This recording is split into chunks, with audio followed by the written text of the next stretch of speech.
I've entitled this Social Pathology. I decided to use the metaphor of disease to describe the current state of social affairs and the trends it foreshadows and perpetuates. I was first introduced to this idea of relating social disease to a social state, to a cellular state by a man named John McMurtry, who wrote a book called The Cancer Stage of Capitalism. The rationale is pretty simple. Just as human beings have to deal with pathogens invading and harming their life system, so too does the social system we all share. Of course, these societal diseases are not generated by ways of physical germs or the like. Rather, they come in the form of presupposed principles of preference, cultural memes that transfer from one to another based on values and hence belief systems. These memes, or patterns of perspective and behavior, are what eventually result from or comprise the cultural manifestations around us, such as the ideas of democracy, Republicans, Democrats, the American dream, etc. In Chapter 1, we will examine the symptoms and hence diagnose the current stage of disease we are in. Then in Chapter 2, we will establish a prognosis, meaning what can we expect from the future as the current pathogenic patterns continue. And finally, in Chapter 3, we will discuss treatment for our current state of sickness, and this is where the concept, of course, of a resource-based economy will be initially examined. However, as an introduction to this, I'm first going to describe what I call the invisible prison. This is the closed intellectual feedback system, if you will, that consistently slows or even stops new socially altering concepts from coming to fruition, stops progress. Let me explain. The social order as we know it is created out of ideas, either directly or as a systemic consequence. In other words, somebody somewhere did something which generated a group interest, which then led to the implementation of a specific social component, either in a physical form, philosophical form, or both. Once a given set of ideas are entrusted by a large enough group of people, it becomes an institution. And once that institution is made dominant in some way, while existing for a certain period of time, that institution can then be considered an establishment. Institutional establishments are simply social traditions given the illusion of permanence. In turn, the more established they become, the more cultural influence they tend to have on us, including our values and hence our identities and perspectives.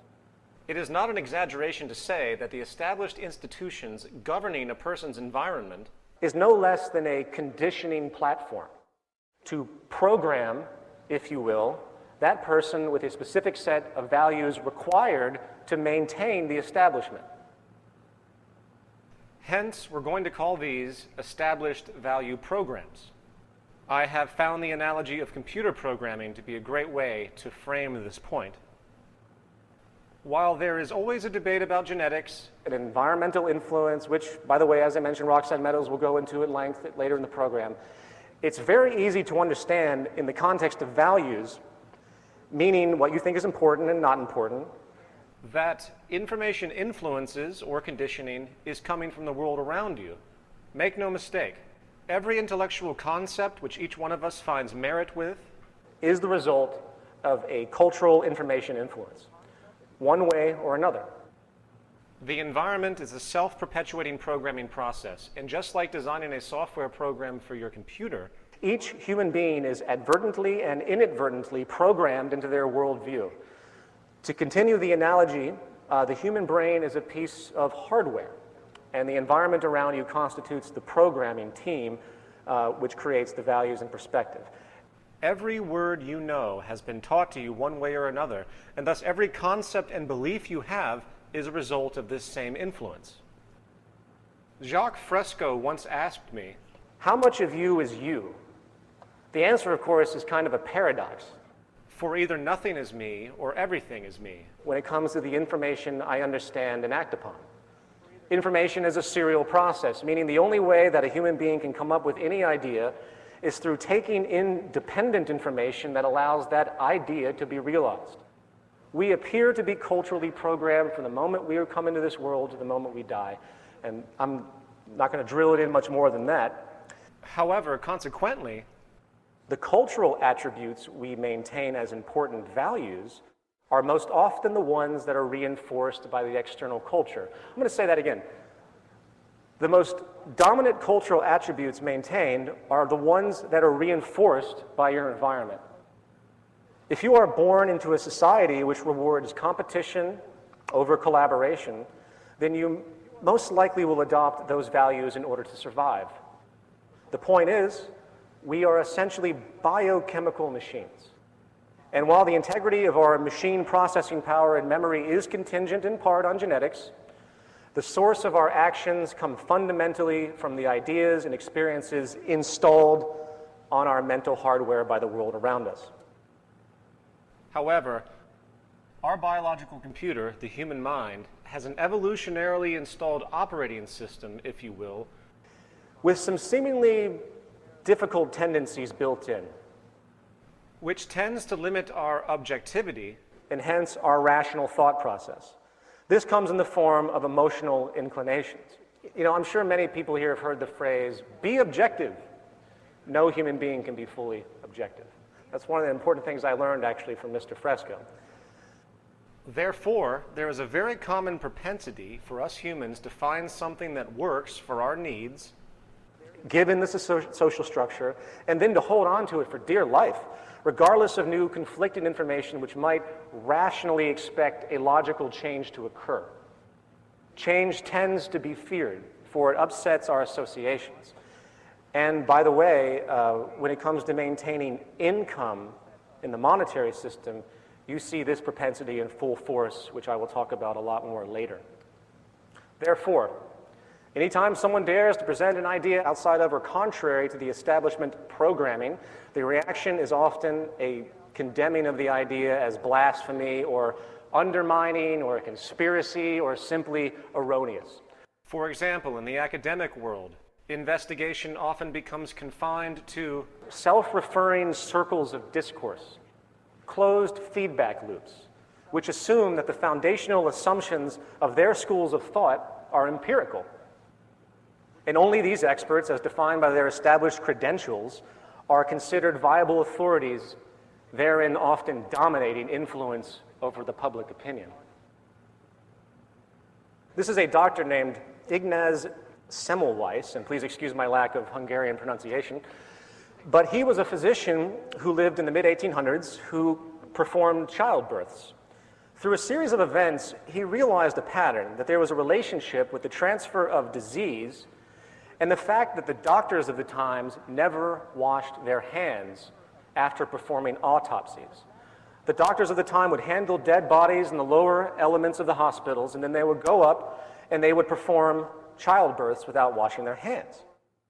So this doctor, realizing this pattern, he started to tell his colleagues about this. He's like, hey, you should wash your hands before doing this, before performing any type of surgery or childbirth, especially after handling a dead body. He was laughed at. He was laughed at and ignored. He published papers, and they were dismissed and ridiculed.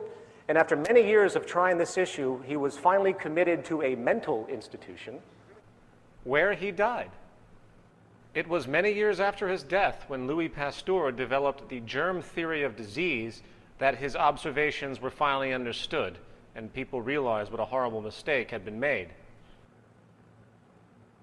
In the words of John McMurtry, professor of philosophy in Canada, in the last dark age, one can search the inquiries of this era's preserved thinkers from Augustine to Occam and fail to discover a single page of criticism of the established social framework, however rationally insupportable feudal bondage, absolute paternalism, divine right of kings, and the rest may be. In the current final order, is it so different? Can we see in any media or even university press a paragraph of clear unmasking of the global regime that condemns a third of all children to malnutrition with more food than enough available? In such an order, thought becomes indistinguishable from propaganda. Only one doctrine is speakable, and a priest caste of its experts prescribe the necessities and obligations to all. Social consciousness is incarcerated within the role of a kind of ceremonial logic operating entirely within the received framework of an exhaustively prescribed regulatory apparatus protecting the privileges of the privileged. Methodical censorship triumphs in the guise of scholarly rigor, and the only room left for searching thought becomes the game of competing rationalizations. People tend not to criticize the social order because they are bound within it. We are running a thought program which has been installed on our mental hardware, which inherently controls our frame of reference. To use a different analogy, it's like they're in a game, and the idea of questioning the integrity of the game itself rarely occurs. In fact, members of society often become so indoctrinated by their socially acceptable norms that each person's very meaning is framed by the dominant established value system, and the interpretation of new information is consciously or even subconsciously pre-filtered to be consistent with their prior biases. Now, this basic idea understood, let's hone our focus and briefly consider this mind lock phenomenon, as you could call it, in the context of economics, specifically market economics. Actually, a more accurate term at this stage would be economic theology, for, as this presentation will explore, the majority of people on this planet not only have no idea how they are being affected negatively by the market economy at large, they actually, on average, hold a steadfast commitment to its principles based on nothing more than the traditional indoctrination. I got an email once that said to me, if you're against the free market, you're against freedom. And naturally I shuddered at this state of mind control that the dominant established orthodoxy has successfully imposed. Of course, this is how power is maintained, and has been maintained by the dominant established orthodoxies since the beginning of time. And the trick, again, is to condition people so thoroughly into the established value systems that any thought of an alternative is inherently ruled out without critical examination. And to show how deeply pervasive this phenomenon is, you will notice that virtually all the activist organizations in the environmental, social, and political movements of the day always exclude the market system itself as a determinant of harmful effects. It doesn't even occur to them. Instead, they focus on individuals and certain groups or corrupt corporations, and while it is needed in a per-case basis to target problematic areas, it avoids the mechanism which is essentially creating the problem. This is the fatal flaw of what's happening in the so-called activist community today.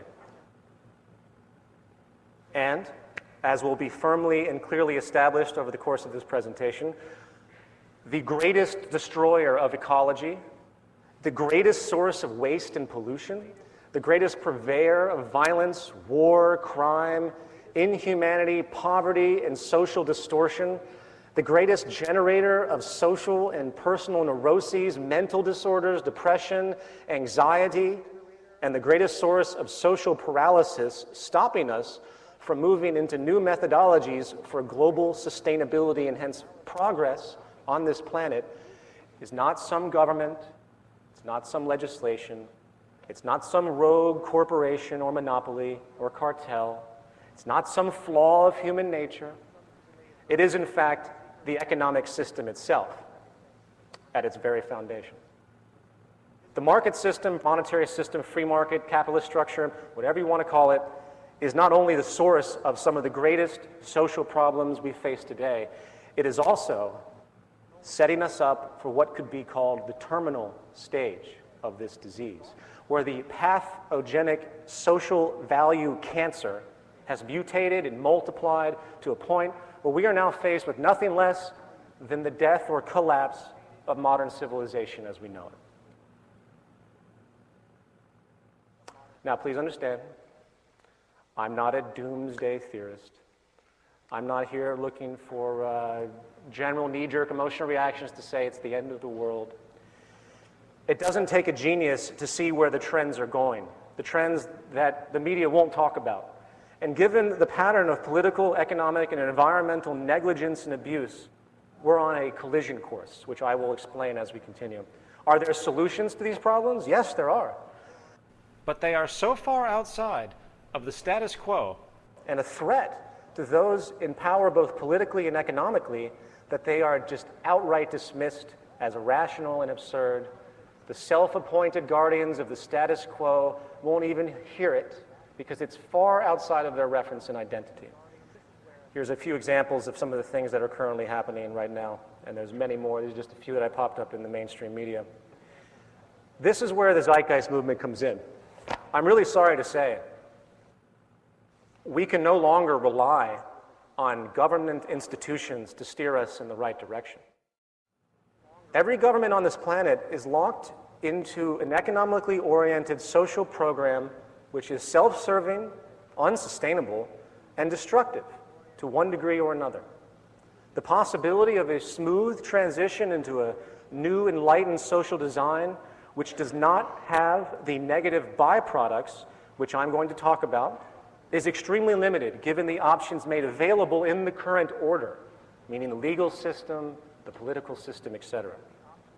Likewise, we can no longer endure the profit-driven ethos of the corporate and financial powers which control all of our precious resources on the planet.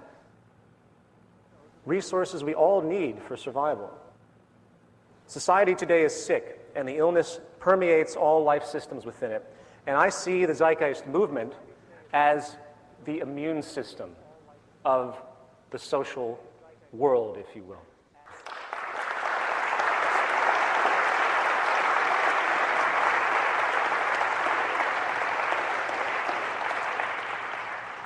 Thank you. Chapter 1, Diagnosis. Before I begin this analysis of the social condition, we need to first consider the problem of value and cultural relativism. People today tend to think that their ideas are equal to others' ideas, regardless of supported information. This obsession with opinion has created a frame of reference for so many people today which has no physical referent, where evidence becomes inconvenient. And ultimately, people think that everything is equal. And you get this argument a lot, and I'm sure you've all experienced this. It's a very, very specific point. Everyone is not equal in their opinion. It's impossible, as quaint and convenient as such a concept might seem. The ultimate question becomes, what actually deserves belief? What is important to everyone on this planet, and how do we maintain our well-being both personally and socially in a sustainable way? What is the indisputable common ground which can all be agreed on in a world of Christians, Muslims, capitalists, socialists, atheists, anarchists, Scientologists, Republicans? What can we all agree on? Well, here's one thing that's universal. Being healthy versus being sick. Being healthy is a preferred value preference, you could say. Normal versus pathological states, hence healthy versus diseased states, provide an incontrovertible value basis, for all individuals and societies. Virtually all people in all societies prefer to be alive and healthy. That's last I checked. There is no cultural relativism about whether having good food to eat, staying away from cancer, or having unpolluted water to drink is a good value to have. Therefore, our analysis of the health of society is not going to be based on GDP, the consumer price index, the state of the stock market, economic growth, unemployment levels or employment levels, free trade agreements, or any other commonly referenced economic attribute used to claim that society is improving or growing. Instead, we will examine things that actually matter, such as rates of disease, poverty, social capital, trust, conflicts, corruption, planetary depletion, pollution, murder rates, life expectancy, educational performance, imprisonment rates, drug and alcohol abuse, mental illness, etc. These are things that actually matter. So let's begin. Contrary to popular belief, evidence now shows that our early human ancestors, which predate the Neolithic Revolution, really didn't live in a state of perpetual conflict and extreme scarcity as many anthropologists early on had assumed. In fact, hunter-gatherer societies were in a very unique arrangement, immersed in both a restrictive yet self-regulating environmental paradigm. Before the advent of agriculture, there was very little control over what was available. You didn't have agriculture, you couldn't control the environment. So what happened is a natural balance was in order. And the societies themselves seem to reflect this balance by having, in fact, non-hierarchical, non-competitive, leaderless social structures. In fact, it has been found that their value systems, their social values, were essentially based on equality, altruism, and sharing. And they literally forbid upstartism, dominance and aggression, and egoism. We know this today because of anthropological research done on remaining hunter-gatherer societies around the world, such as the Pidaha, which is how it's pronunciated, out of Brazil. Amazingly, it appears that well over, and this is an important point, for anyone that tells you that the current system is natural, for well over 90% of the human being's existence, human species' existence, on this planet as we know it, we were within social organizations that did not use money, that did not have hierarchy, and they even had counter-dominance strategies where the majority would work together to shut down any individual that was trying to gain power and control. Pretty much a reverse of what we have today. The Neolithic Revolution changed all of that. It provided human beings with an ability to control their environment more intently. The sustenance of life could now be cultivated essentially at will. Now, while this advent would appear as a profound benefit to all, it also introduced some pesky social problems as a result of conditioning attributes, which we still deal with today. In the view of anthropologist and professor of neurology at Stanford University, Dr. Robert Sapolsky, hunter-gatherers have thousands of wild sources of food to subsist on. Agriculture changed all of that, generating an overwhelming reliance on a few dozen food sources.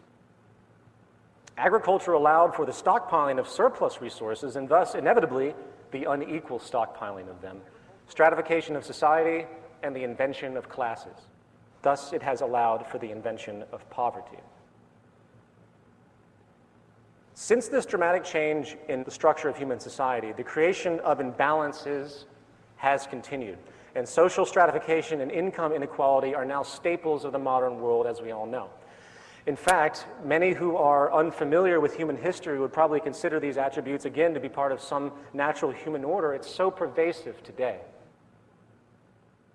We have gone from food cultivation to commodity bartering to gold exchange to metal-backed certificate exchange to fiat currency. We went from a system with values reflective of true natural processes to a system of values based on certificates of ownership traded for income on their own, virtually, or I would say not even virtually, completely decoupled from physical resources. And we have come from a world based on necessity and social drive for preservation and sustainability to a world based on strategic manipulation, pointless materialism, and an obsession with property and ownership. In the words of historian, philosopher David Hume, the first man who, after enclosing a piece of ground, took it into his head to say, "This is mine," and found people simple enough to believe him, was the real founder of civil society. How many crimes, how many wars, how many murders, how many misfortunes and horrors would that man have saved the species who, pulling up stakes, or filling up the ditches, should have cried to his fellows, "Beware of listening to this impostor. You are lost if you forget that the fruits of the earth belong to us all, and the earth itself to nobody."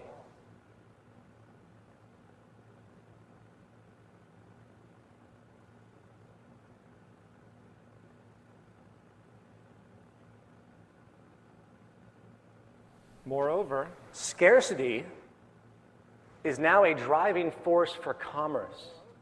In our system, scarcity equals profit. the less there is of something, the more it can be valued in terms of money. In other words, abundance is a negative thing in the profit system. In the words of anthropologist Marshall Shallens, the market industrial system institutes scarcity in a manner completely unparalleled and to a degree nowhere else approximated, where production and distribution are arranged through the behavior of prices and all livelihoods depend on getting and spending. Insufficiency of material means becomes the explicit, calculable starting point of all economic activity. Likewise, I would like to point out as a simple aside that the money supply in America at all times has less in value than the outstanding transactions required. In other words, there isn't and never will be in the American money supply or most other money supplies on the planet enough money in existence at any one time to cover the outstanding transactions within the economy. Money is created out of debt through loans, and interest is charged for those loans, whether it is a government bond or a personal home equity loan. If every single debt was called in right now in our economy, there would be an enormous amount of money that is literally impossible to pay back in domestic currency. This is a central reason why stratification and inequality is literally built into our system. The inherent scarcity of the money supply itself, imagine that. In this system, bankruptcy isn't some irregular byproduct that negligent people just happen to stumble into. It is an inevitable built-in attribute. It's a game of musical chairs. I hope that's clear. In the words of economist Bernard Lietaer, a great quote, "Greed and competition are not the result of a mutable human temperament. Greed and fear of scarcity are, in fact, being continuously created and amplified as a direct result of the kind of money we are using. We can produce more than enough food to feed everybody, but there is clearly not enough money to pay for it all. The scarcity is in our national currencies. In fact, the job of the central banks is to create and maintain that scarcity. The direct consequence is that we have to fight with each other in order to survive." That last sentence really defines so much. The direct consequence is that we have to fight with each other in order to survive. The consequence of these mechanisms is, again, extreme social imbalance and hence social stratification. With this understood, let's now consider the state of income inequality within the world. In 2005, the jolly folks at Citigroup put out a memo to its wealthiest clients in regard to the state of what they called the plutonymy. In the opening summary on this is very, very clear. The world is divided into two blocks, the plutonymy and the rest. The US, the UK, and Canada are the key plutonymies, economies powered by the wealthy. A plutonymy is defined as a society where the majority of the wealth is, of course, controlled by an ever-shrinking minority. And as such, the economic growth of that society becomes dependent on the fortunes of the wealthy minority and not the rest of the people. Keep that in mind. They then go to ask the question, what are the drivers of plutonymy?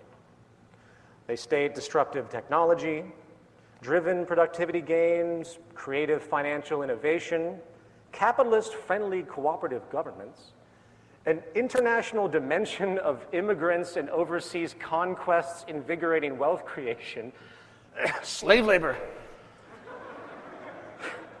The rule of law and patenting inventions. Often these wealth waves involve great complexity, exploited best by the rich and educated of the time. The basic point of this document is the understanding that the average consumer is essentially meaningless to the equity markets. For the super wealthy, trading amongst themselves account for the state of the economy overall. They state, in a plutonymy, there is no such animal as the US consumer or the UK consumer, or indeed the Russian consumer. There are rich consumers, few in number, but disproportionate in the gigantic slice of income and consumption they take. There are the rest, the non-rich, the multitudinous many, but only accounting for surprisingly small bites of the national pie. They continue. This is why, for example, we worry less about the impact of high oil prices on aggregate consumption. Clearly, high oil prices are a burden for most parts of our communities. However, without making any moral judgment, income inequality being what it is just makes this group less relevant to the aggregate data. The conclusion? We should worry less about the average consumer, say the 50th percentile, what they're doing, when that consumer is, we think, less relevant to the aggregate data than how the wealthy feel and what they are doing. This is simply a case of mathematics, not morality. You got to hand it to him for being honest. Now, before I go any further, let me clarify a bit. Plutonomy, as the Citigroup documents describe, and these are very long-winded documents, is, of course, the state of extreme imbalance, so extreme in certain countries that the investment community has little regard for the average person's consumption habits. In other words, the preference mutation has occurred as a result of the financial incentive system, where the consumption patterns of the general population become nearly obsolete in the interests of the wealthy, where they, the wealthy elite, the plutonomy, can now just trade amongst themselves and forget about the lower classes. In other words, so much money is being moved around between the rich that the public consumption patterns are nearly irrelevant. This, of course, makes sense when you think about the methods used to gauge health of the economy, which are supposed to be relating to everyone. GDP.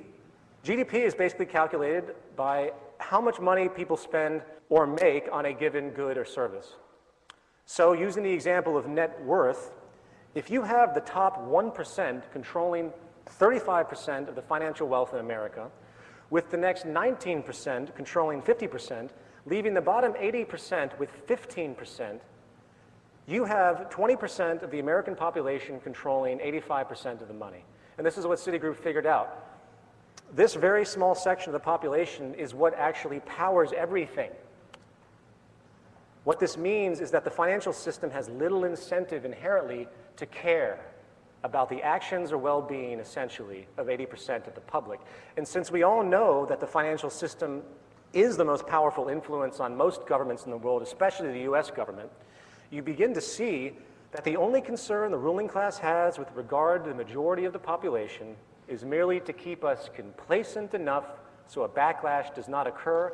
And I'm not projecting this. Citigroup makes us very aware of this explicitly when they state, we see the biggest threat to plutonomy as coming from a rise in political demands to reduce income inequality, spread the wealth more evenly, and challenge forces such as globalization, which have benefited profit and wealth growth.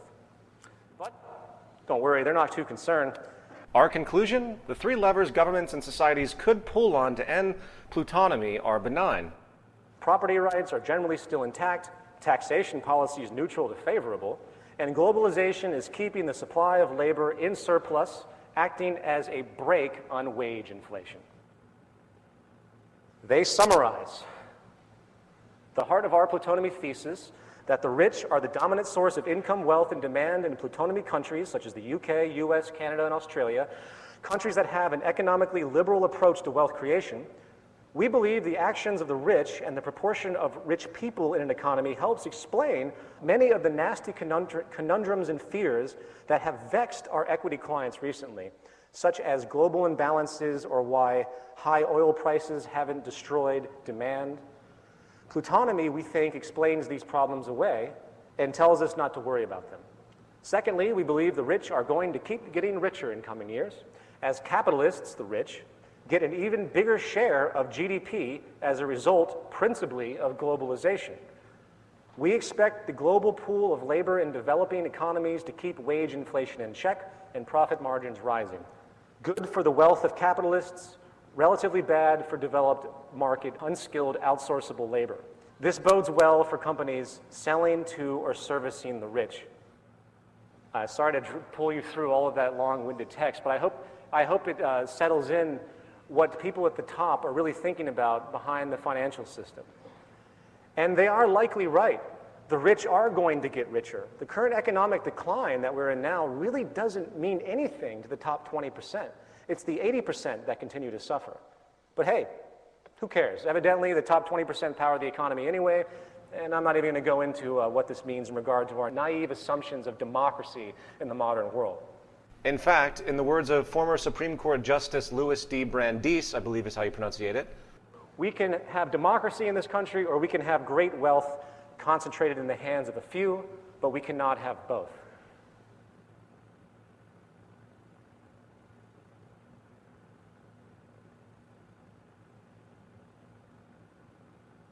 Now, I bring all of this up as an introduction to what we're going to talk about in regards to social health. Coupled with this, however, I think a few stats should be digested. In 2007, chief executives of the largest 365 U.S. companies received well over 500 times the pay of the average employee. In many of these top companies, the chief executive is paid more in one day than the average worker makes in a year. The Walmart family, which is about 6 people, the Waltons, has a combined fortune estimated at about $90 billion in 2009, according to Forbes. The combined wealth of the lower 40% of the U.S. population is only $95 billion. Also, the highest paid jobs on the planet are in fields of trading and investment, occupations which have no meaning whatsoever, create nothing. They are pointless to the state of society in the natural world.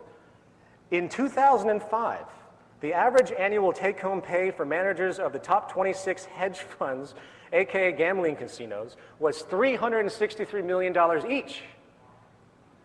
Compare that to the average medical doctor, which makes about $150,000 a year, and the biological research scientists, which are looking for cures and treatments for diseases, which makes only about $68,000 a year.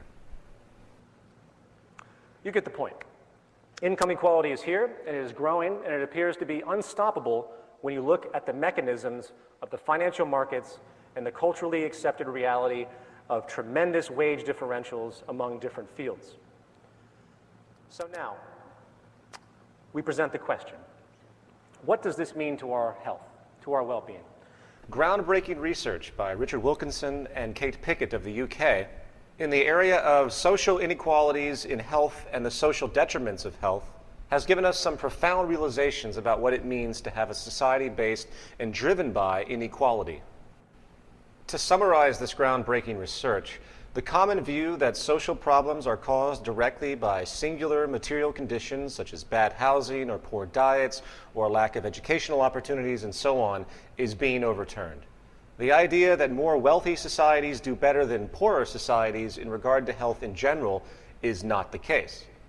The social problems abundant in rich, highly stratified countries are largely caused by the scale of material differences between people within society itself. The problem is not absolute income, but rather the problem of relative income.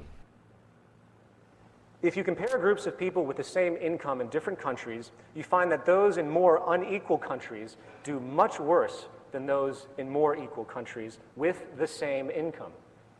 It appears to be a psychosocial phenomenon.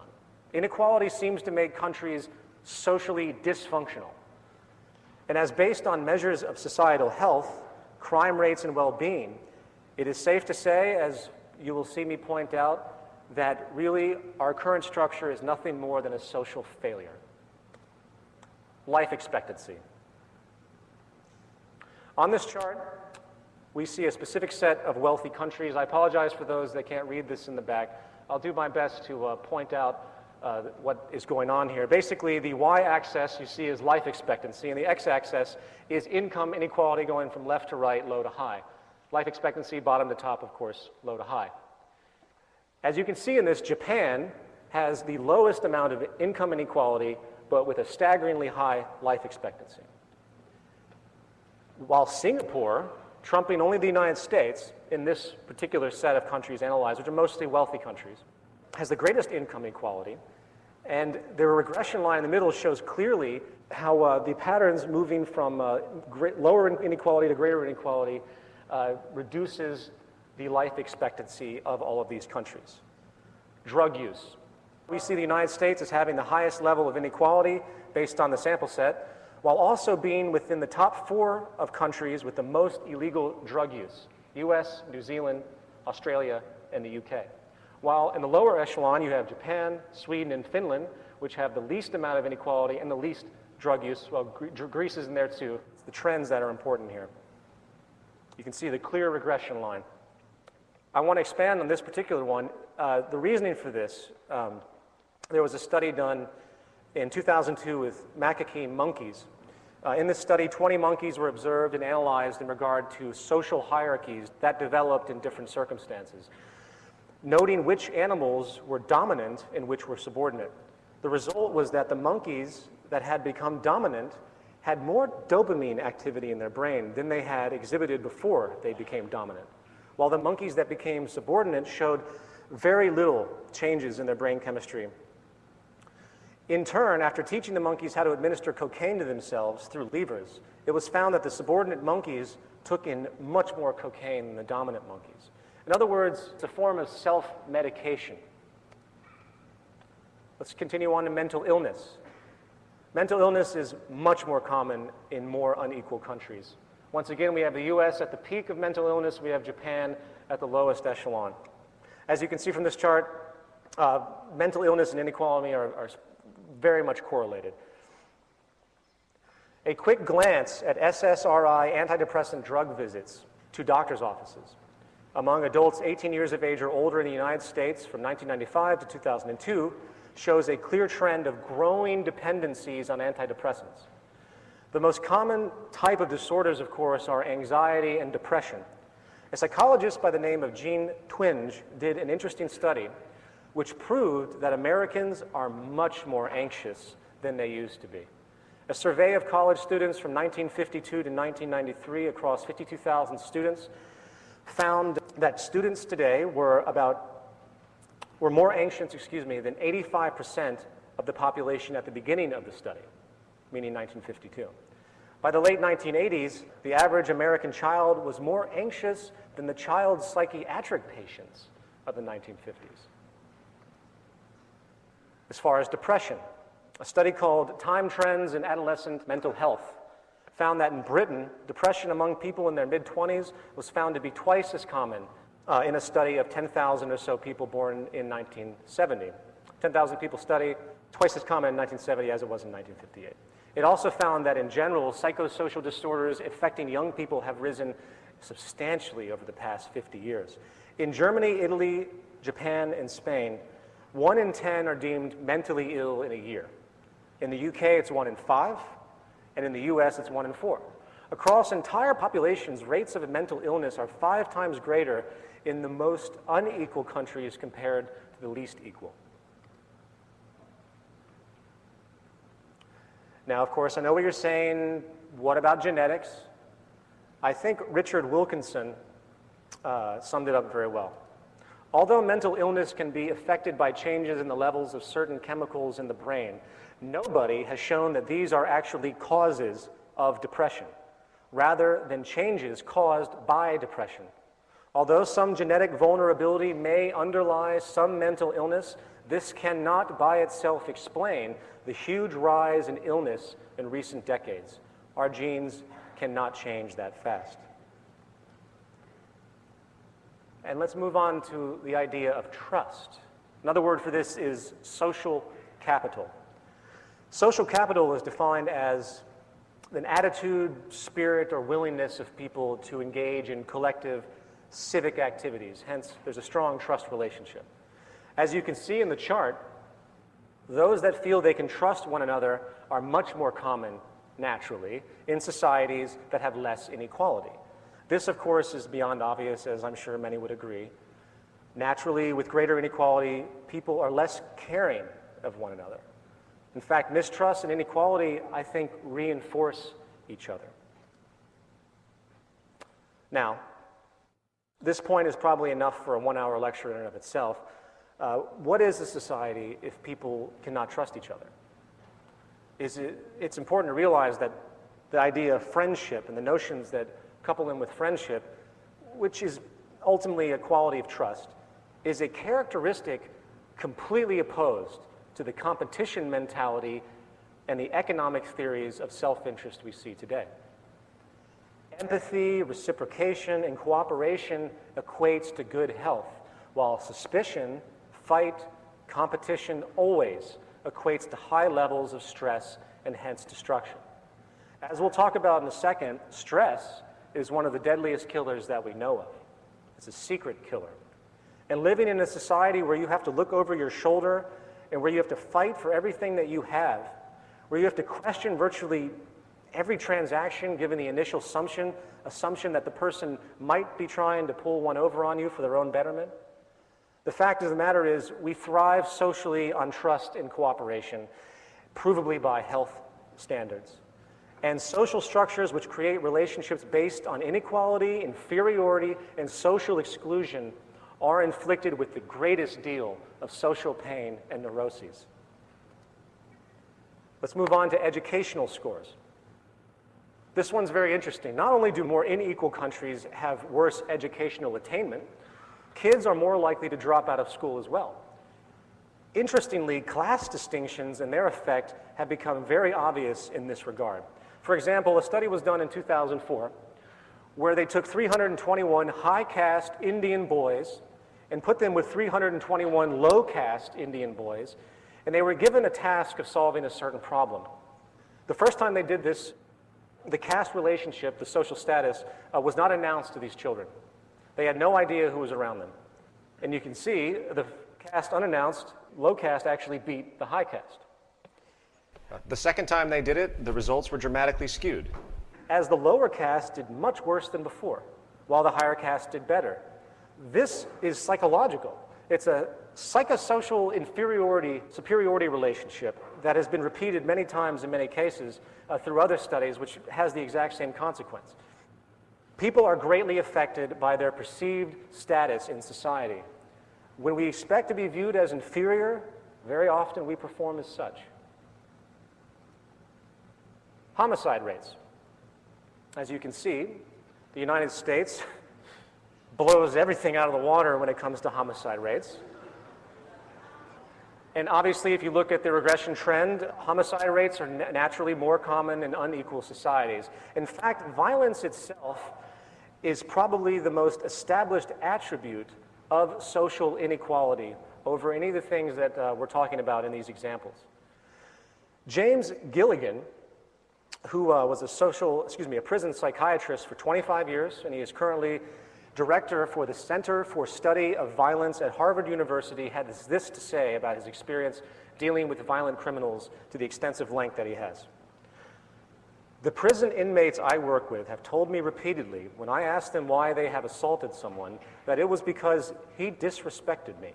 The word disrespect is central in the vocabulary, moral value system, and psychodynamics of these chronically violent men. I have yet to see a serious act of violence that was not provoked by the experience of feeling shamed and humiliated, disrespected, and ridiculed, and did not represent an attempt to prevent or undo this loss of face, no matter how severe the punishment. For we misunderstand these men at our peril if we do not realize they mean it literally when they say they would rather kill or mutilate others, be killed, than live without pride, dignity, and self-respect. They literally prefer death to dishonor. It's really easy to see how class relationships, and hence income inequality, can translate into feelings of humiliation, loss of control, disrespect, and ridicule. You know, when someone loses their job, it's often demoralizing. They say, oh, my husband's unemployed, and it's this demoralizing thing, oh, he's unemployed. After all, the very nature of class is hierarchical. In other words, the upper class really looks down upon the lower class, historically speaking. And to be looked down upon is essentially humiliating. Therefore, it should be no surprise why the United States has the largest number of homicides in the world, given its extreme income inequality. And this leads us to rates of imprisonment.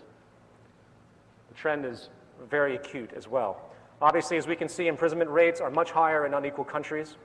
The more unequal the country, the more people in prison. However, what is interesting about this reality is that it doesn't just relate to rates of crime, which of course is more prevalent in unequal societies, but it also has to do with the punitive attitudes toward the so-called criminal elements of society. In other words, the more unequal the society, the harsher the punishments are for a given offense. And hence, more people are put into prison for longer periods of time than they are in more equal countries. Since 1984, the state of California has built 1 new school and 20 new prisons. As an aside, for those out there who think the prison system might serve some therapeutic rehabilitation role in the modification of human beings and human behavior, I would like to refer back once again to our prison psychiatrist James Gilligan for his perspective. He states, "The most effective way to turn a nonviolent person into a violent one is to send him to prison. The criminal justice and penal systems have been operating under a huge mistake, namely the belief that punishment will deter, prevent, or inhibit violence, when in fact it is the most powerful stimulant of violence we have yet discovered." Now, here's a very interesting one, social mobility. Social mobility has to do with the class relationship that you have upon your birth and how easy it is for you to move up out of that class or lower than that class during your life. In other words, if you're born into poverty, how much of a possibility do you have to become wealthy?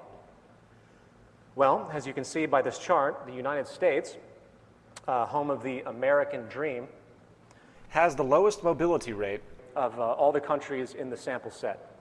There are very high odds that if you are born into poverty, you will stay in poverty. Likewise, if you were born into great wealth, you will stay wealthy most likely for the rest of your life. And if you think about it, it's really a form of class segregation. This reality can be blamed in part on the very mechanisms of our financial system, which keeps the lower classes poor and the upper classes rich deliberately. As a quick example of this, which I've stated before, but I think it's a very important example, if you have $1 million and you put it into a CD at a bank at 5% interest, you're going to generate $50,000 a year simply for that deposit. You are making money off of money itself, paper made on paper, nothing more, no invention, no contribution to society, nothing. That being denoted, if you are a lower to middle class person who is limited in funds, which must get an interest-based loan like most people to buy their home or use credit cards, then you are paying interest to the bank, which the bank is then using, in theory, to pay the person's return with the 5% CD. Not only is this equation outrageously offensive due to the use of interest to steal from the poor and give to the rich, but it also perpetuates class stratification by its very design, keeping the lower classes poor under the constant burden of debt while keeping the upper classes rich with the means to turn excess money magically into more money with zero labor or social contribution. This is only one mechanism, by the way, which is used to make sure these class attributes or class segregation is maintained.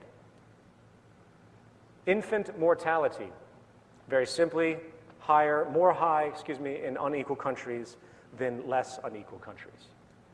Obesity, naturally, higher in more unequal countries.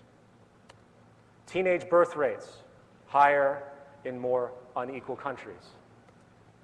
Innovation, I love this one, because it's a total slap in the face to all of those party line toting market enthusiasts who seem to think that the competitive-based incentive system of seeking profit translates into new innovations for the common good. I'm sorry to say, that isn't the case whatsoever.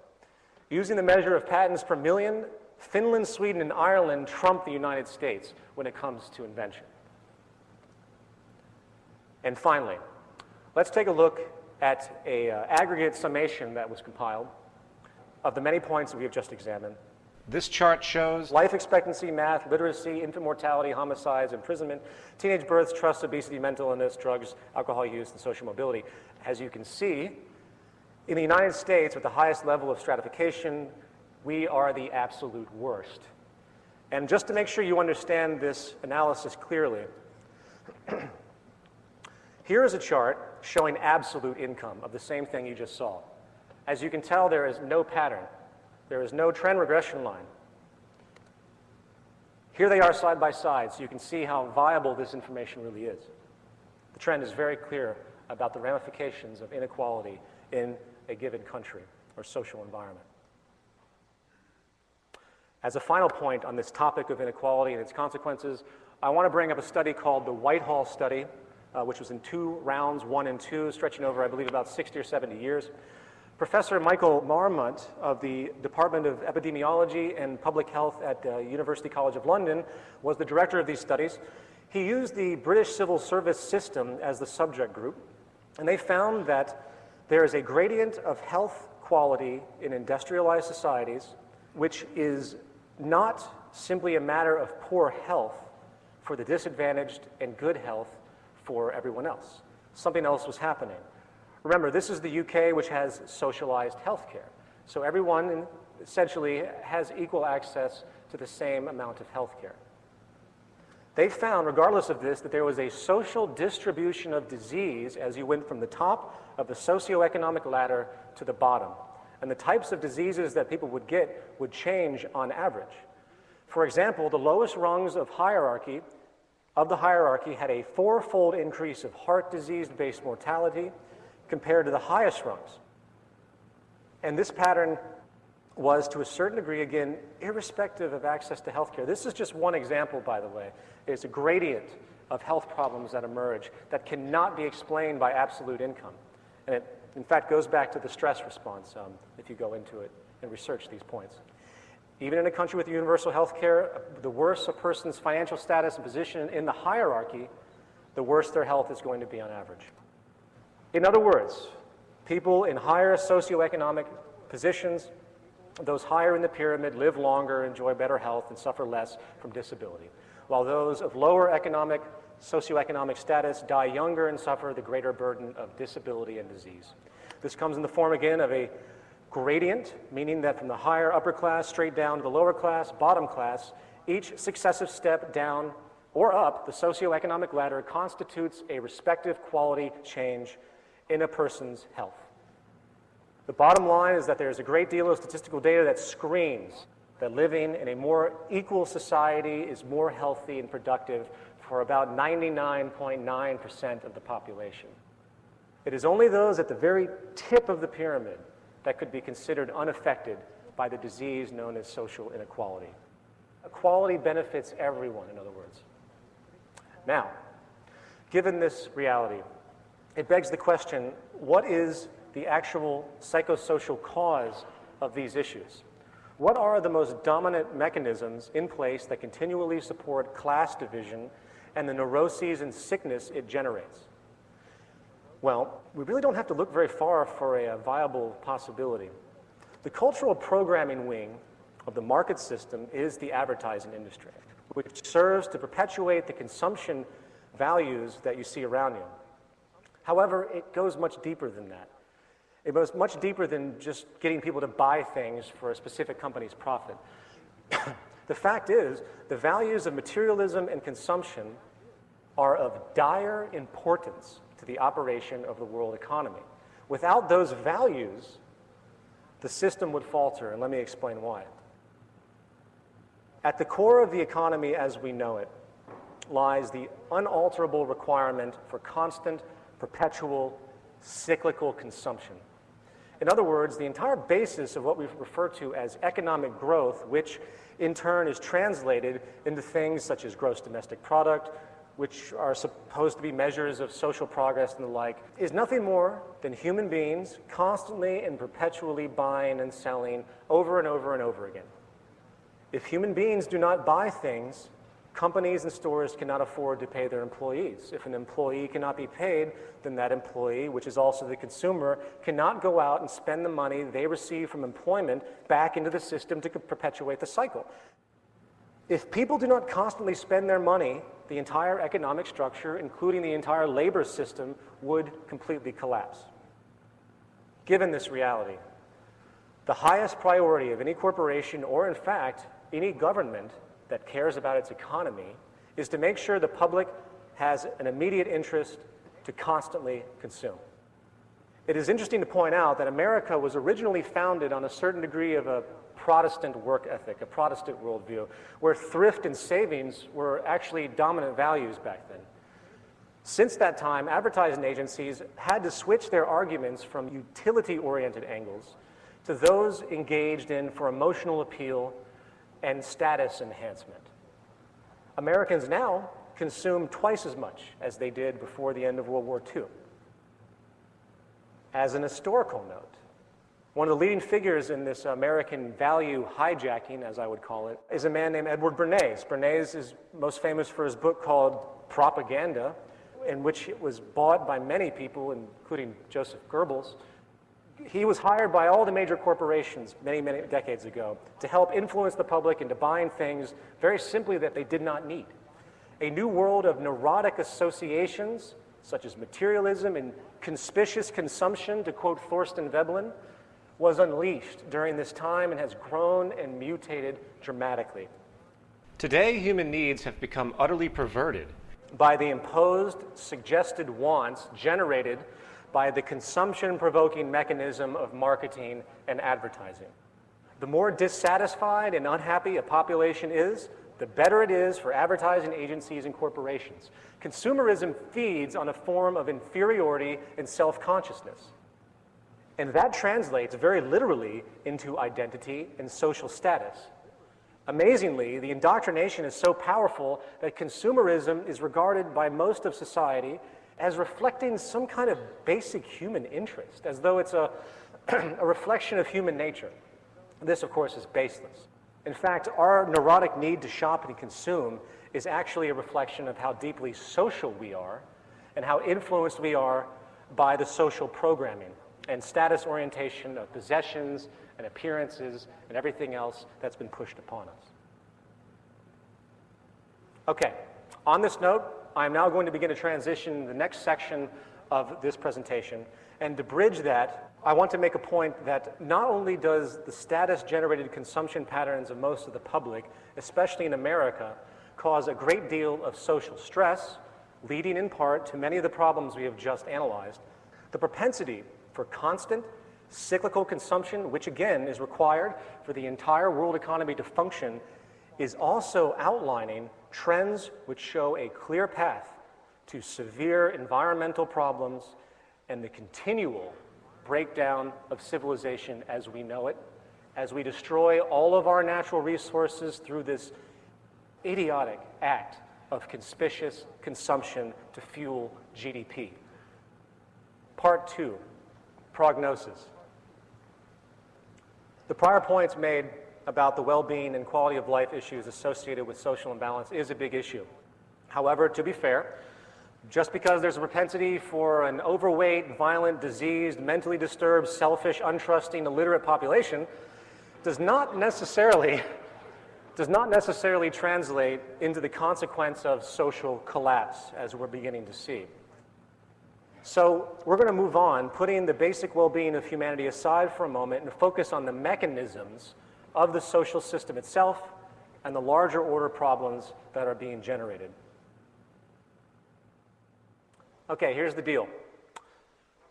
One of the most critical things to understand, without a shadow of a doubt, proves the unsustainable nature of our current social system and how it is on a collision course with nature, is this.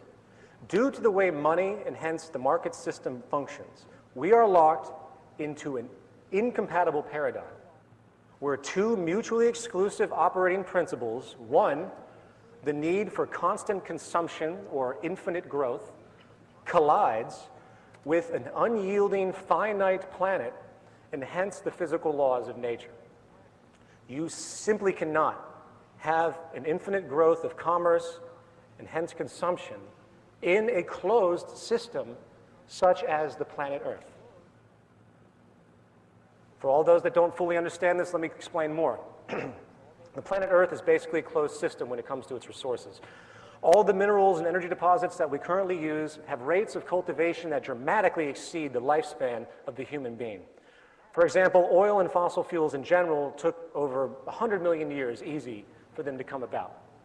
The same goes for our mineral resources. The 4,400 mineral species out there today took outrageous amounts of time to be created. The diamonds that we find today took over 3 billion years to be created.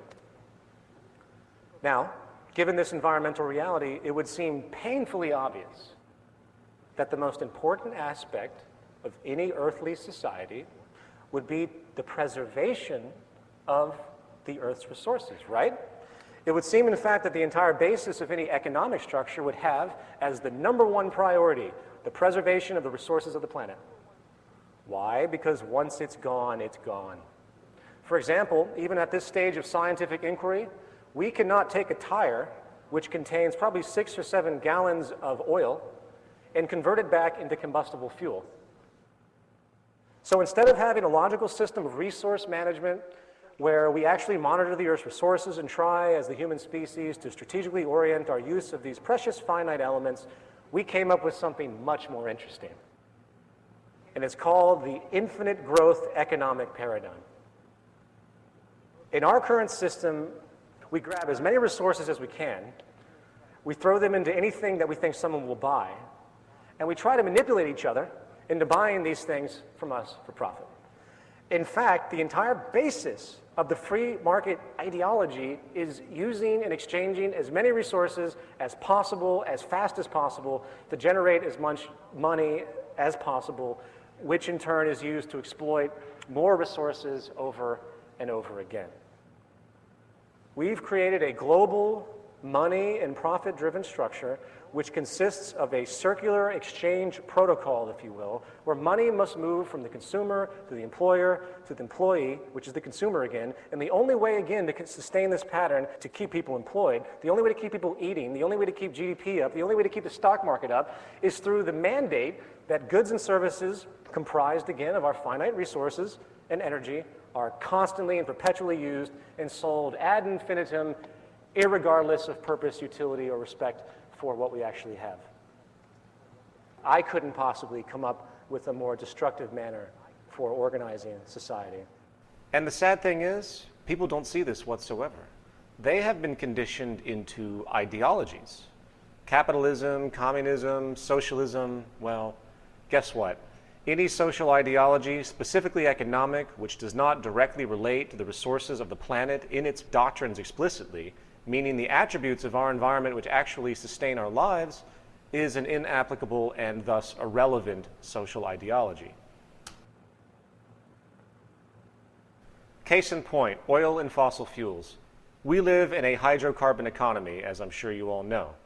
Our entire economic structure, meaning production, distribution, food cultivation, transportation, etc., is entirely based on energy from fossil fuels.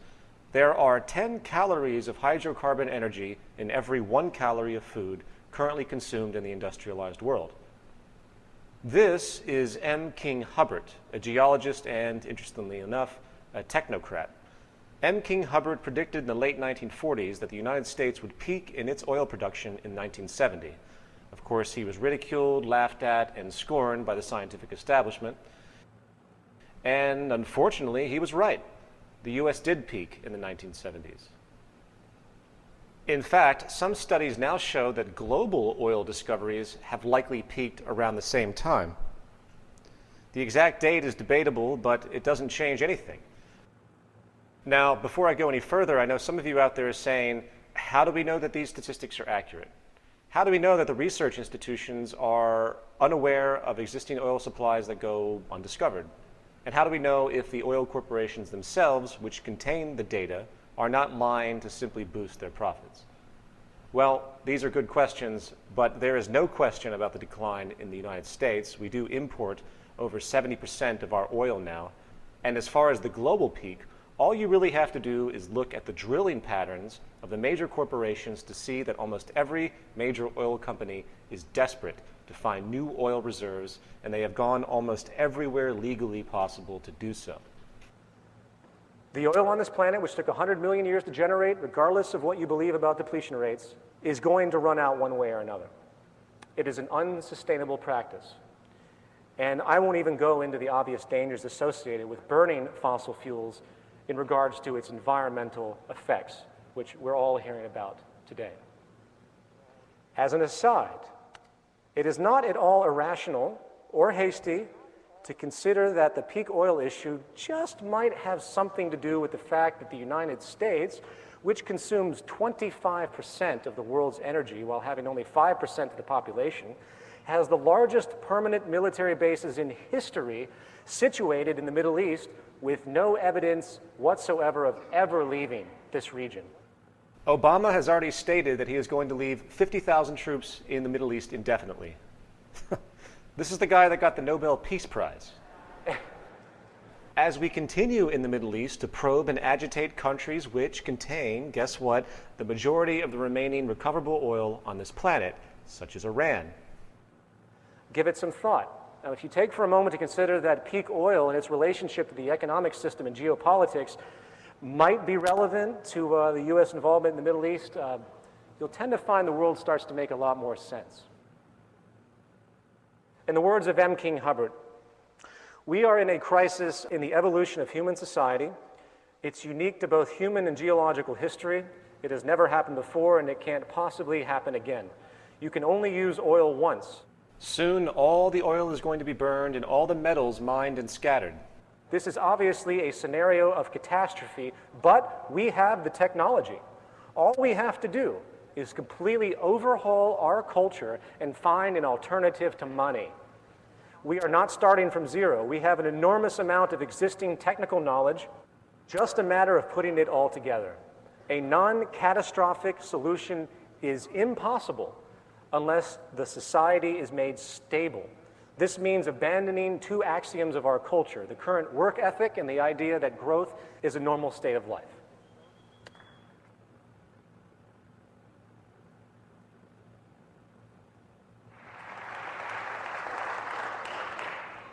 He continues in a paper he wrote in 1981 called Two Intellectual Systems, Matter, Energy, and the Monetary Culture.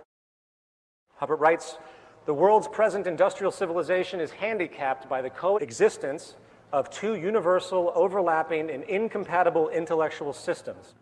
The accumulated knowledge of the last 4 centuries of the properties and interrelationships of matter and energy, and the associated monetary culture which has evolved from folkways of prehistoric origin.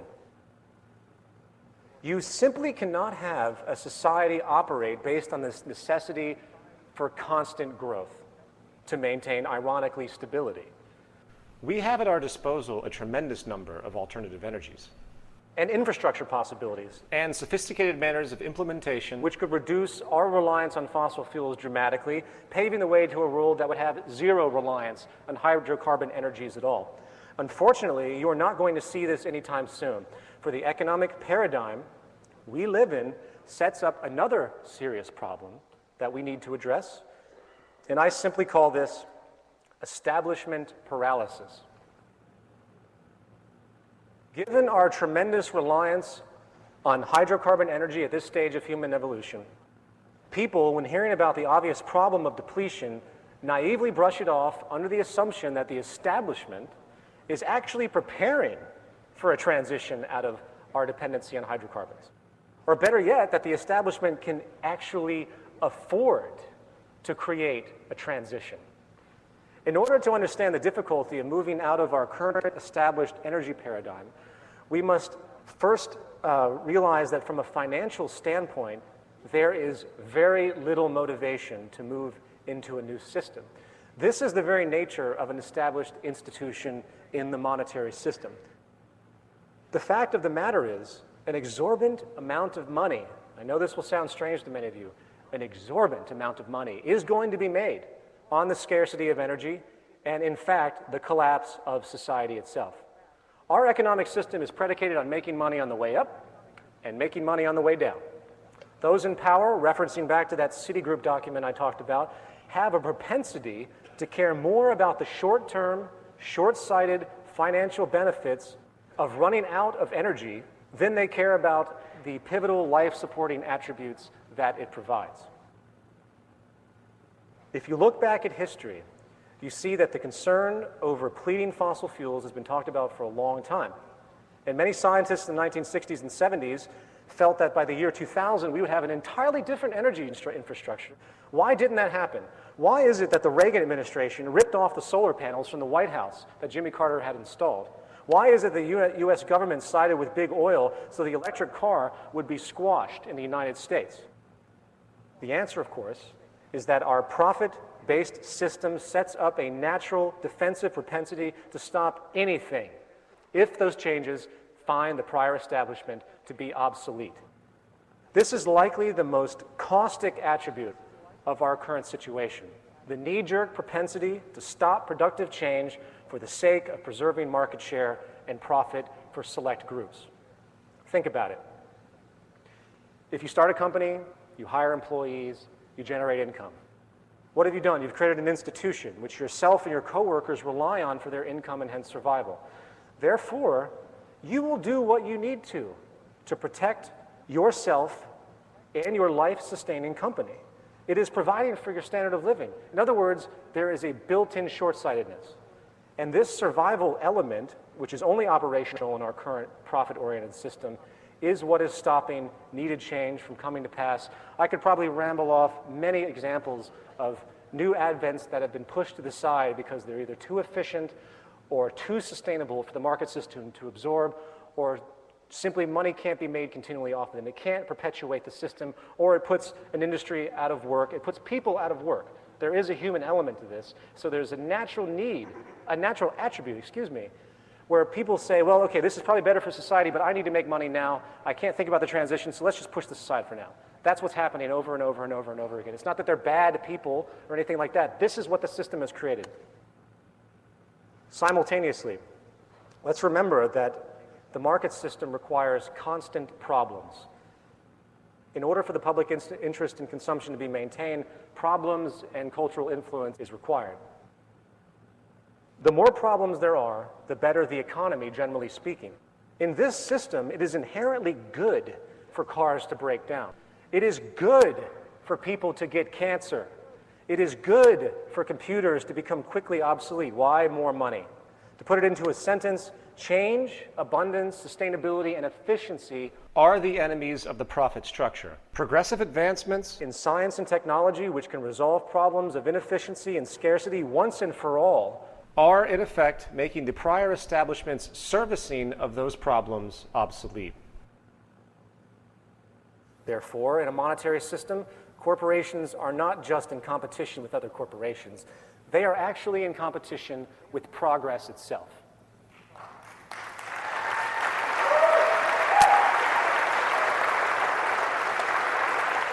Thank you. And again, this is why it's so difficult to have any form of change in a monetary system. You simply cannot have a social convention where money is made off of inefficiency and scarcity and misery and expect a quick incorporation of new advents that can relieve these problems. Okay, with that understood, let's get back to the energy problem.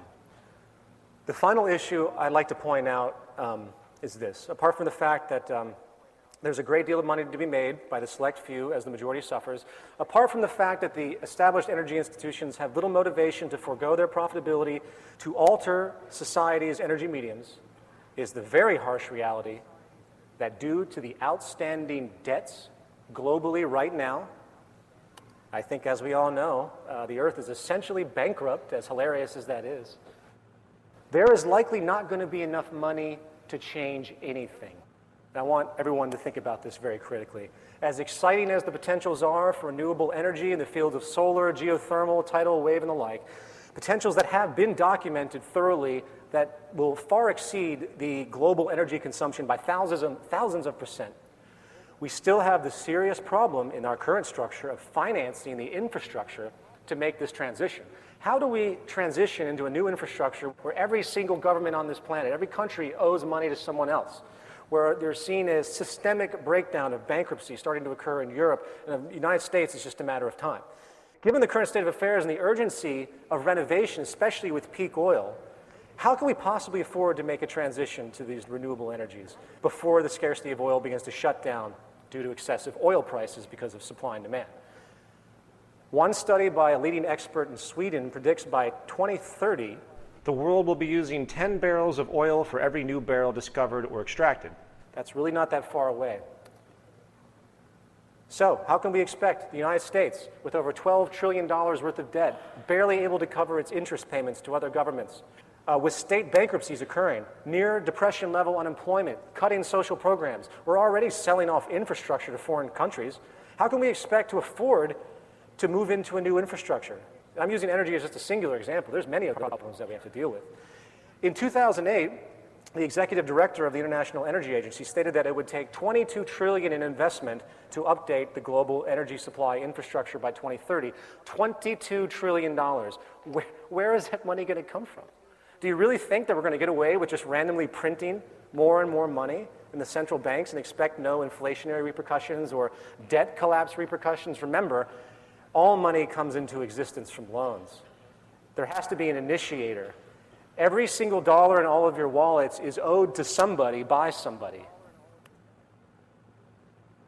And this, again, leads us into the heart of the disease. The economic, monetary-based system, or the game, as I like to call it, because that's all it is. That's all it ever was, a game. And we can change the game anytime we want.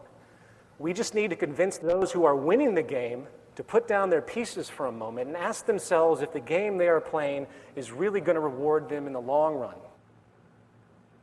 In a report coming out of the AFP, there's growing evidence that the current rate of our resource exploitation indeed has a time frame. The report states, quote, "As it is, humanity each year uses resources equivalent to nearly 1.5 Earths to meet its needs," said the Global Footprint Network, an international think tank. We are demanding nature's services, using resources and creating CO2 emissions at a rate 44% faster than what nature can regenerate and reabsorb. This means that it takes the Earth just under 18 months to produce the ecological services humanity needs in 1 year. And if humankind continues to use natural resources and produce waste at its current rates, we will require the resources of 2 planets to meet our needs by the early 2030s. A gluttonous level of ecological spending, in their terminology, that may cause major ecosystem collapse, the report said. Now, by the way, I want to point out that people hear that and they have a Malthusian notion. They think that our consumption patterns are somehow inherent and they're not going to change.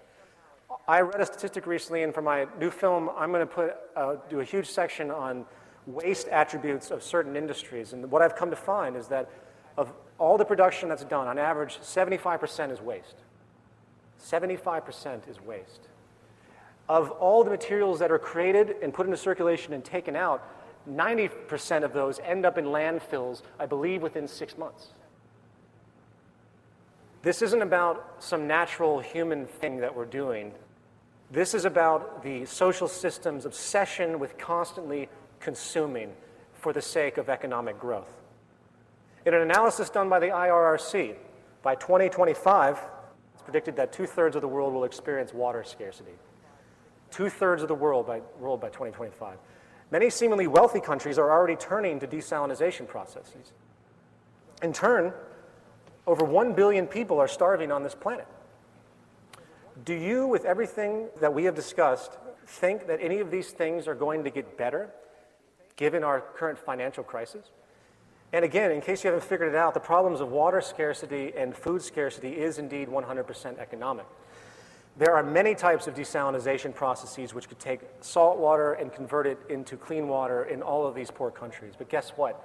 No one has any money to implement these types of solutions in poor countries. The same goes for food. We've gotten to a point with scientific invention that we don't even need arable land anymore, which, by the way, is eroding at a rate about 1 inch a year due to the abusive agricultural methods that are being utilized. Please note, it takes about 500 years for fresh topsoil to emerge. Hydroponics and aeroponics alone, if applied correctly, could provide for all the world's people without the wasted water resources in part and the excessive need for nitrogen-based fertilizers. In fact, you could build these facilities on the land that is depleted in stories. You could have skyscrapers, if you will, of organic food production on an industrial level. But once again, who has the money to do that? And on an extremely enraging and sad note, the more we experience social breakdown, the more human exploitation, crime, and abuse will occur. While here in America we think that slavery was abolished many decades ago, the fact is there are now more slaves in the world than any time in human history given the definition of slavery. However, this time it doesn't come from the form of owning people, it is simply the globalization attribute of exploitation for cheap labor. I'm going to stop here as far as talking about the negative attributes inherent in our system, along with the ongoing social collapse, which, by the way, I personally can't see an end to for a very long time, if at all, frankly, until we move into something more sustainable.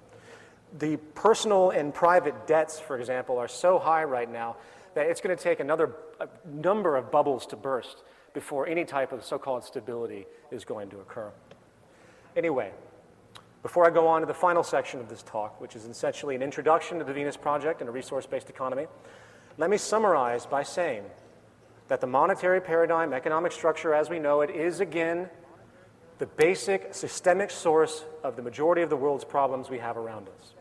In this system, if this cancer is allowed to grow unabated, spreading its malignant propensities across the globe, utterly decoupling from the natural world and the carrying capacity of the earth, destroying the finite resources we all share, we are on pace with nothing less than something that no one can even consider of a collapse. And I'm not talking about waking up one day and there's nothing anywhere. It's not like that. It's where slowly it arose to a point where the values and the culture and the awareness becomes so distraught and so confused that the levels of quality of life become justified, where you start to accept less and less.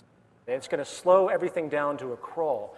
And invariably, there will be some dramatic accents, if you will, of severe problems, especially when it comes to the energy crisis that is looming. Something radical has to be done. We are approaching a terminal stage. Part 3, treatment. There are two angles to consider when attempting to resolve these problems. The first is the mentality of the culture, as we've discussed before, the cultural programs, and the second is the actual structure of social operation. As noted earlier in our discussion, these two attributes are deeply interlinked. However, regarding the first issue of cultural conditioning, we need to employ what I call, as a movement, we need to employ what I call social therapy. Social therapy refers to adjusting a society's values, changing the value programs. We must have sustainable values in order to have sustainable practices. I would suggest that the first program that needs to be uninstalled from our mental hardware is the social distortion that generates conspicuous consumption pushed forward by the corporately aligned advertising agencies. The value orientation of having more and more stuff, regardless of their utility or function, is an unsustainable ideology inherently on a finite planet. Consumerism and materialism, again, are sicknesses, culturally created to perpetuate the cyclical consumption needed to fuel the market and labor system. This is precisely what the Zeitgeist movement is trying to do. We can't do anything until people understand the need for this direction, which is why we're here right now, which is why this is being webcast, which is why those involved in the movement are diligently working, not to create infrastructure yet, but to try to get these values out there. We will address the movement directives in the second half of the program. Beyond that, as far as the actual structure of society, I'm afraid we require nothing less than a complete and total revision. And this is where the Venus Project again comes in. I'm going to run down 5 of what I consider to be the central attributes required to move into a resource-based economy. 1, we must move from a growth economy to a steady-state economy. The cancerous consequences of the infinite growth paradigm must be stopped before it's too late. In the final analysis, given our technological ingenuity at this stage, we propose the absolute elimination of the monetary system itself. There's no reform possible to stop what the system is doing. The scarcity and waste we see around us is created by us, not some intrinsic process of nature or some Malthusian inherent tendency. The need of money is no longer relevant and is extremely detrimental, in fact. Second, we must move from a primitive, competitive, invention-oriented system, work system, to a collaborative system. Not only are all goods produced in our current society inherently inferior, by the way, due to the need to maintain a competitive cost basis in the marketplace, but the competitive system also generates massive amounts of corruption. Yes, I agree. The incentive to compete does produce some improved goods and services to a certain degree, but that positive is utterly overshadowed by the planned obsolescence, the inherent planned obsolescence, and the general environmental indifference generated by the necessity to stay ahead of someone else. As an aside, imagine for a moment if the top engineers of the major car companies, rather than competing, got together and decided to collaborate on making the best car possible at a given point in time. Imagine if we established an incentive system that pulls people together to create the best rather than compete and produce inherent inferiority. Think about that. An open source world where all lines come together and produce goods so everyone can benefit. Think about that. The progress would just be unbelievable. Not to mention, it would save tremendous amounts of resources. For there'd be no longer a need to duplicate perpetually. You don't have two companies making the same thing anymore. It's a form of preservation if they work together. Third, we have to move from our piecemeal, dispersed industrial methods to a central planned system of streamlined functionality. Is it me, or is it absolutely insane that we import strawberries from Brazil or bananas from Ecuador or water from Fiji when all of these things could be produced locally? As Jacques Fresco will describe in regard to his city systems, everything is as self-contained as possible. As another example, consider the general route of production, from mining the materials to creating the preliminary components to assembling the components to distribution. And there's a constant move of transportation to go from one place to another, wasting tremendous amounts of energy. Give that some thought for a moment to think about if you streamlined all of the actions of society, think about how fluid things could be and what that actually means. Now, to extend this point, in a talk I did called Where Are We Going?, I described a ground-up global approach to a network organization, which is in fact a resource-based economy. And I described why the parameters are what they are. I don't have time to go through all of it, but let me give just a quick rundown of the reasoning for those that have never even considered any other social system outside of what we know today. Very simply, the Earth is a system and must be treated as such. There are resources all over the Earth, and therefore we must have a system that can monitor these global resources within a global technological infrastructure. Therefore, we have to have a feedback system, which has to be global in nature, coming from the carrying capacity of the Earth, which is the starting point of all industrial decisions. The first step in this, we do a full survey of the Earth's natural resources. You can't make intelligent decisions if you don't know what comprises the attributes of those decisions. We must first understand the full range and capacity of the earthly components in order to derive inference as to our capabilities. There are many natural resources to consider on the planet, but for now, I want to focus on energy again. Since energy is essentially the fuel of society, this is a good focal point.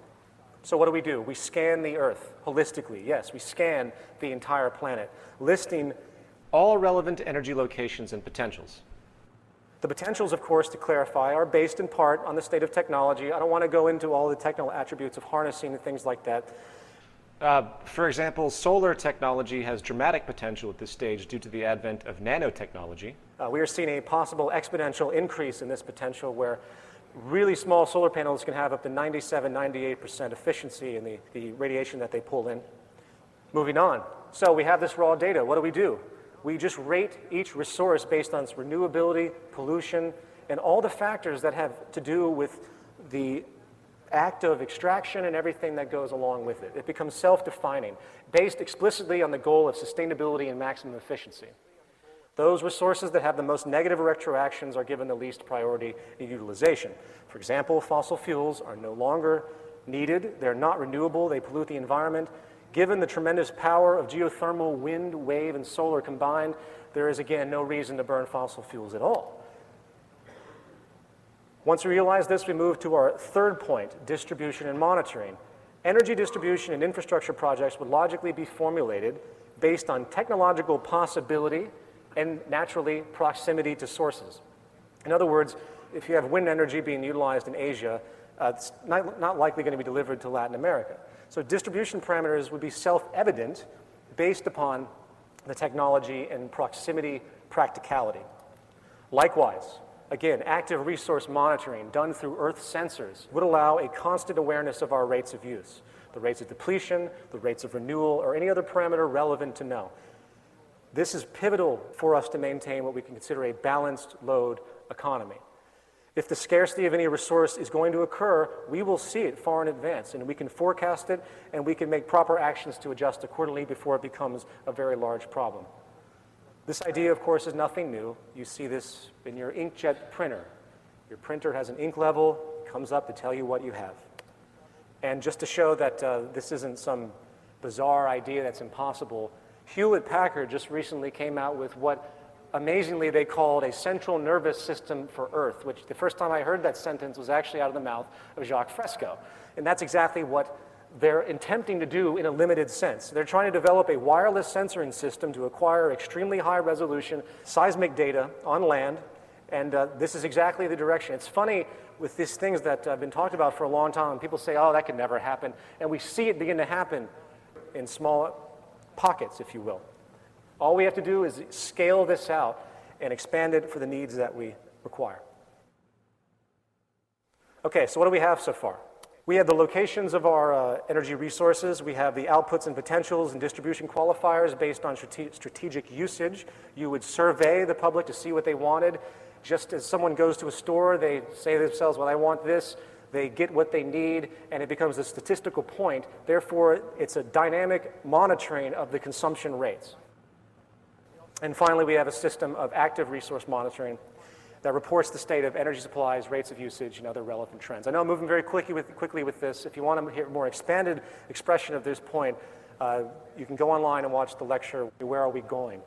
In other words, with this entire concept, we've created a systems approach to energy management on the planet. The system is comprised of real-time data and statistics. The process of unfolding is based not on a person or group's opinion, not on the whims of a corporation or government, but on natural law and reasoning. In other words, once we establish the interest that survival and hence sustainability is our goal as a species, which I hope everyone here shares, each parameter to consider in regard to resource management becomes completely self-evident from the ground up.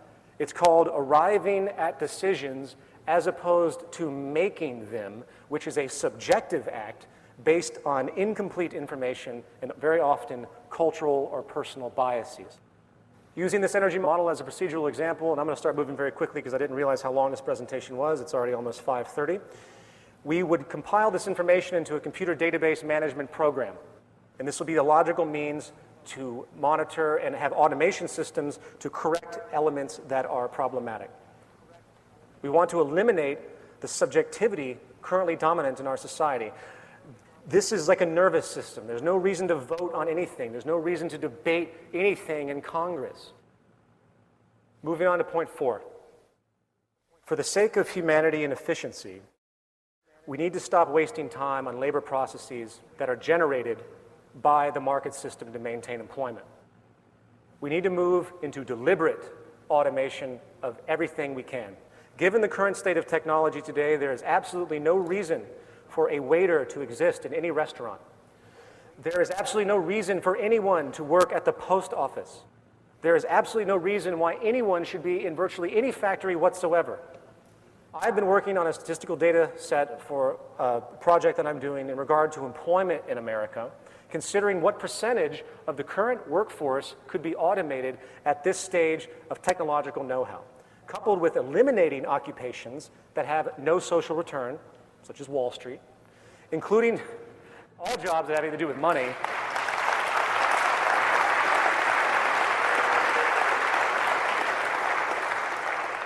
As Jacques will describe, our system has no money, there's no banks, there's no cashiers. I have recently come to the generalized conclusion, which I'm continually working on, but I'm going to throw it out there. I believe 65% of the American jobs could be eliminated tomorrow with the knowledge we have now. Not trend projections, which make things cataclysmic, but the knowledge we have now. But this isn't just a fanciful notion of say, oh, we can have more free time. There's also a social imperative here. It's a very critical thing to point out that historically speaking, the more that we have moved to automation or what's called mechanization in any industry, the greater the productivity. In fact, productivity is now inverse to employment in many sectors studied, which means it is socially irresponsible not to automate as much as possible, for it allows for greater abundance and efficiency. Here's a chart of the G7 advanced industrialized countries showing how employment in manufacturing has been dropping while manufacturing output has risen substantially. And this particular trend is happening across the board, and why wouldn't it? These machines don't need to take lunch breaks, they don't need vacations, they don't need insurance. It makes perfect sense. And as a very quick point, what you're going to tend to find is that the inexpense of machines are becoming so inexpensive now. Technology is exponentially growing at such a rate. In your cell phone, you have a little microchip that's more powerful than the greatest supercomputer that existed 50 years ago. And it's really cheap now. The first great supercomputer costed millions and millions of dollars. People aren't going to be affordable anymore to most corporations. They're going to automate because they can't figure out a way to reconcile keeping human labor anymore, except for ideological things, of course. And fifth, we have to move from a system of materialism and property to a system of universal access. Now, before this point is dismissed as communist propaganda, let's consider the train of thought. In a resource-based economy where production is streamlined to maximize quality and minimize waste and duplication, the idea of property becomes obsolete and, in fact, detrimental. People do not need to hoard and protect anything. They simply need access to what they need at the time they need it. The best example is the automobile. We've been finding in science now there have been tests done of cars that can drive themselves. It's been tested, satellite-driven automobiles that can navigate very well, and Jacques talked about this years ago as well, using Doppler radar so cars simply cannot hit another car. These things are coming to fruition. So in the future, if you need to go somewhere, you call up the car that you need, it comes to you, you utilize it, and then when you're at your location, it goes back and helps somebody else. As opposed to sitting in some parking lot, wasting time and space for likely 80% of the automobile's life. This is what we do. We waste so much space and resources.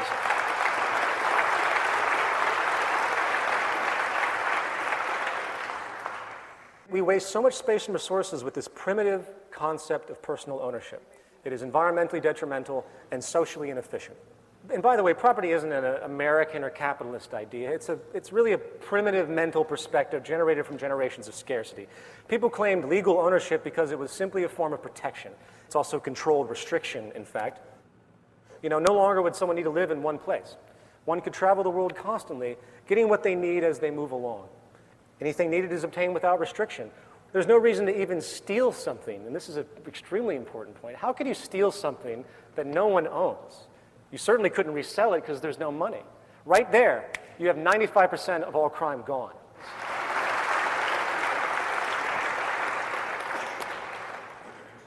In conclusion, as paradoxical as it may seem, the more efficient and conservative we become, the more streamlined we become, the higher the level of abundance we can generate for all of us. Today, around the world, many people often say, I wish we could live like Americans. I know you've heard this before. Well, no. The contrived, ostentatious orientation and conspicuous consumption patterns of the American culture should be despised by all other countries on this planet. We have 5% of the population.